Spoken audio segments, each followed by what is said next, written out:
Praise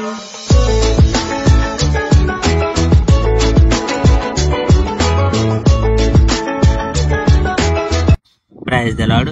ప్రభువైన యేసుక్రీస్తు వారు ఈరోజు మనకు అందించినటువంటి వాగ్దానం 1వ దినవృత్తాంతములు 16వ అధ్యాయం 18వ వచనం. 1000 తరముల వరకు ఆ మాట నిలిచిచున్నదని ఆయన సెలవిచ్చాను.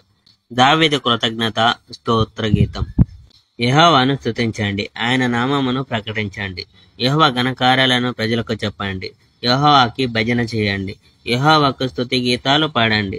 యెహోవా మహిమలు ప్రజలకు తెలపండి. యెహోవా పవిత్ర నామం తలంచి గర్వపడండి. యెహోవాను శరణ కోరండి. ఆయన బలాన్ని ఆశ్రయించండి. ఆయన సన్నిధిని నిత్యం వెతకండి. యెహోవా చేసిన అద్భుత కార్యాలను జ్ఞాపకం చేసుకోండి. ఆయన నిర్ణయాలను, ఆయన చేసిన ఘన కార్యాలను మననం చేసుకోండి. యెహోవా సేవకులకు ఇశ్రాయేలు బిడ్డలారా, యాకోబు సంతతి వారులారా, మీరు యెహోవా ఎన్నుకున్న ప్రజలు. యెహోవాయే మన దేవుడు. ఆయన శక్తి ప్రతి స్థలములో వ్యాపించి ఉన్నది. తన ఒడంబడికను ఆయన జ్ఞాపకం ఉంచుకుంటాడు. ఆయన మాట 1000 తరాల పంట. అది అబ్రహాముతో యెహోవా చేసుకున్న ఒడంబడిక. అది యెహోవా ఇస్సాకుకు చేసిన వాగ్దానం. యాకోబుకు యెహోవా దానిని శాసనంగా చేశాడు. అది ఇశ్రాయేలులకు యెహోవా నిరంతరం కొనసాగేలా చేసిన ఒడంబడిక.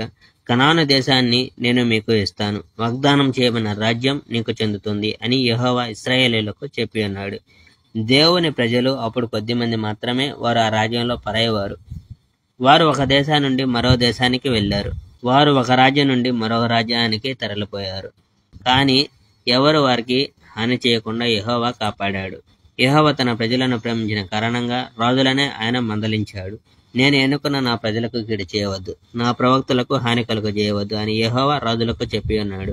భూమిపై గల సర్వజనులారా, యెహోవాను భజించండి. యెహోవా మనల్ని కాపాడుతున్న సువార్తను ప్రతినిత్యం చాటండి. Praise the Lord. May God bless our India.